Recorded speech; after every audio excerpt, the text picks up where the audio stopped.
Hello, hello, hello. Good morning, good evening, good afternoon, everybody. This is Jeff with Fluent American checking in. We're going to be talking today about some interjections and some common expressions, little quick sounds that you will often hear native speakers using when they speak. As I go through these, feel free to post some more in the comments or anything you have questions about, and I'll try to provide my best answer.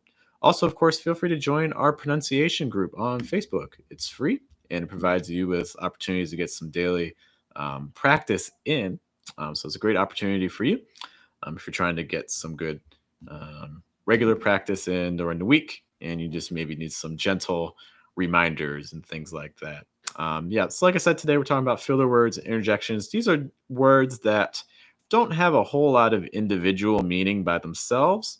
Often they can be used just to buy time, or they can also express some quick emotions like surprise or anger, or frustration, or even pain in some situations too. Um, I'm also going to be posting a link to our group as well in the comments. But let's take a look at our first word. So let's say that you need someone to be quiet, like maybe you have kids and you're talking on the phone and you need them to be a little quieter with each other. You could say like shh, shh. So just like an SH type sound, like shh, shh. Or you can be like hush, hush. So hush is another option that you can use as well. So shh or hush, shh or hush, shh. Okay. Or for instance, you're at a movie theater, people are talking, you may hear people that go shh to tell people to kind of quiet down. Our next one's very, very common for buying time, or someone asks you a question, you're not prepared for it, and you want to take a couple seconds to think. You have a couple options here. You can say like uh typically it has a rising intonation, so it's not it's usually more notice like in that rise. It's usually dragged out. Similar to that, you can also say like so again or things like that. Either of those can work. Can again help you just buy some time. Someone asks you a question, you're not prepared for it. You can say one of those to kind of get some extra moments to think. Other ones that are very similar to and but are actual words. You could say like actually just use one. A lot of times doesn't actually mean like something. A lot of times it's used just to buy time. It can also be a way for you to kind of appeal to your listener to kind of let them know to see if they feel the same way you do. Like or it's kind of a way to say like, hey, I'm kind of like asking your opinion about something similar. Common way you may hear that, like, those times when, so kind of like when you're starting a comparison or you're trying to see if other people have shared a common experience with you. Okay. But all other times it can just be used to, again, just buy a little bit of time. Our next one, same thing here. Basically, basically, and when this is used as a filler word of sorts, again, it's going to have some of that rising intonation.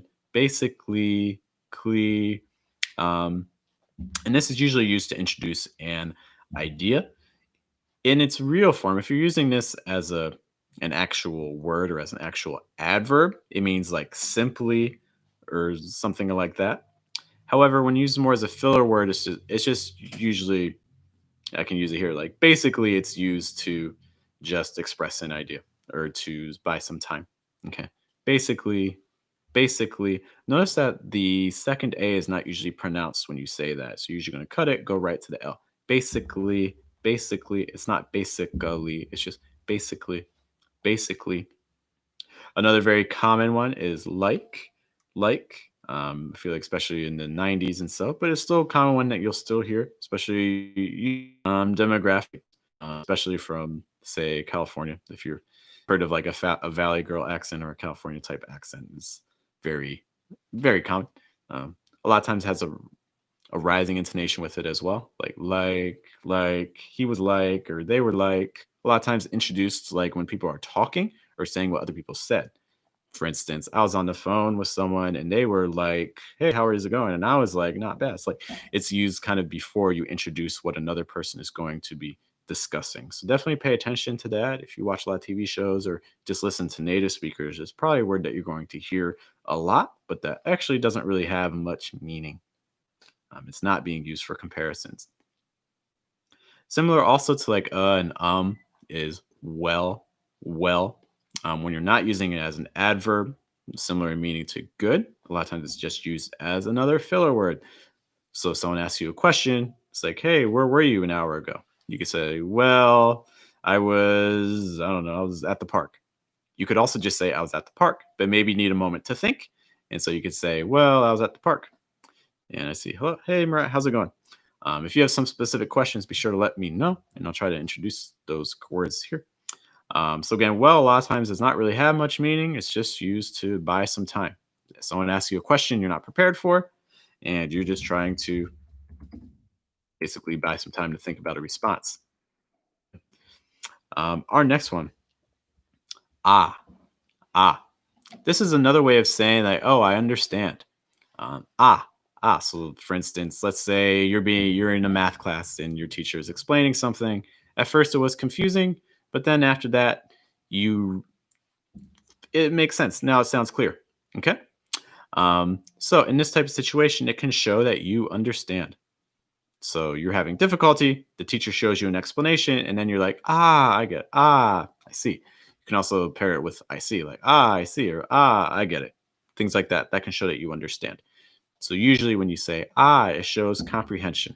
It shows that you are able to get the information that you are being taught or being told. Compare that with the next one, like ah, like ah. A lot of times that this can show fear or that something scared you, especially if it's said really quick. So instead of ah, it's more of an ah sound like in cat, like ah, ah. It can show that something scares you, something terrifies you, even just a little bit. Like maybe you were walking down the street and then someone came out of nowhere and you weren't expecting it. You like just walking down the street, you turn like ah, like whoa, I wasn't expecting that. It surprised me. Okay, it can show surprise. Our next one, oh, oh. This has lots of different possibilities and lots of different intonation styles it can take. Like it can be really quick, like oh, oh. So again, this can also it's kind of similar to ah, like it could show that you understand something, like oh, I see it now. Oh, but it can also be used to show disappointment. Like for instance, oh, oh, notice to make it sound a little bit more disappointing. What am I doing? I'm lowering the intonation. Oh, falling intonation. I'm also lengthening the vowel. Oh, oh. So, for instance, maybe a friend was supposed to come visit you, and then they give you a call and they say, "Hey, sorry, I have car trouble. I can't make it." You could be like, "Oh," and then like, "Oh, I'm sorry to hear that." Or if someone gives you bad news, you can be like, "Oh, that's not good," or something like that. Okay. So "oh" is very flexible. You hear it pronounced lots of different ways.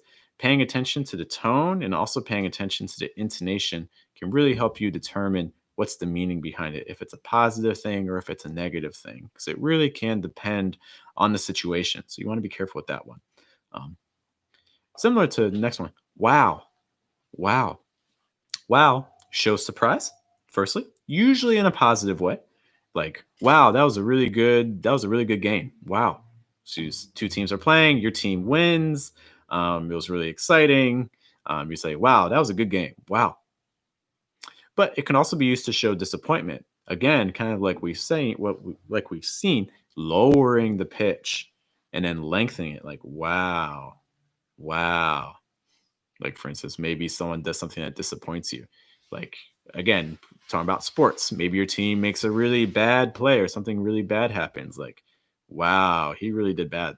Like, wow, that was not good.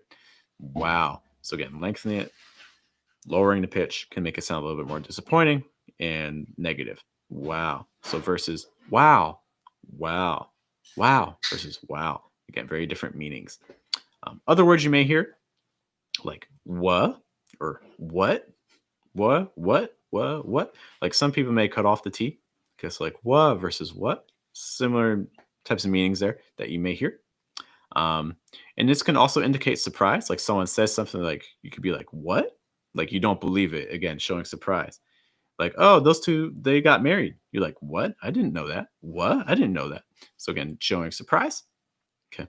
Or it can also be like you just don't believe something. Like, for instance, hey, I passed the test. What? Like you shouldn't have passed. You didn't study. You've done horrible all year. What? Like that doesn't make any sense. So again, showing surprise or something is unexpected. Okay. You can also, of course, raise the pitch to make it sound more excited, or lower the pitch to show more disappointment, like what? What? Like, for instance, if you failed a test, you thought you did really well. You prepared all week, and then you find out you didn't pass. You're like, what? What? But maybe the opposite happened. Maybe you didn't study and you found out that you passed the test. You'd be like, what? Like, you can raise the pitch, shorten it a little bit. What? And then it can make it sound a little bit more positive. Again, intonation, pitch, lengthening or shortening the vowel, these all have impacts on how the emotion is conveyed. So definitely be careful with those. Next one that you may hear, whoa, whoa.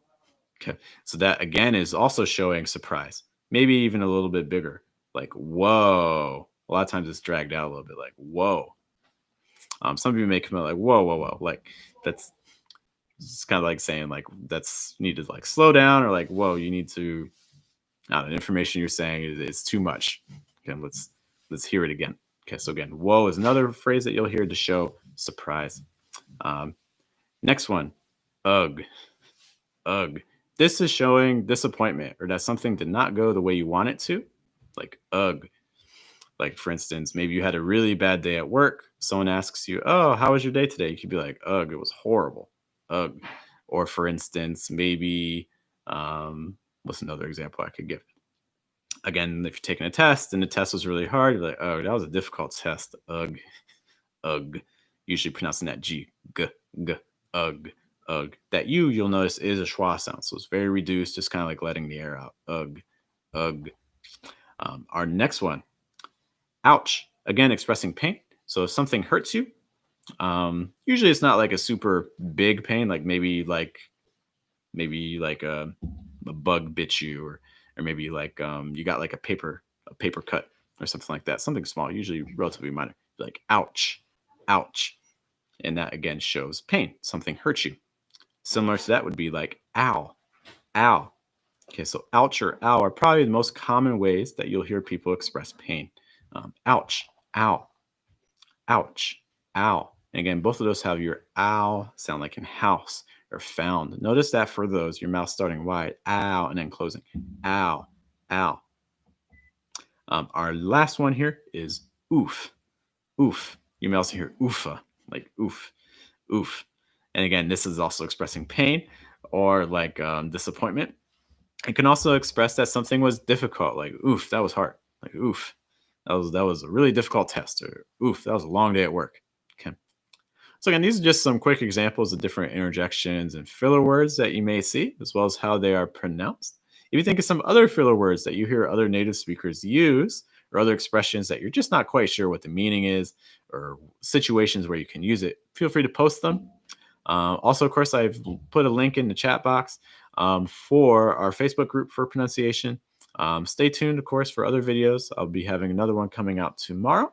Our videos come out on Sundays and also on Wednesdays. So that's something to look forward to. All right, guys, thank you so much for your time. We'll see you in a future one for sure.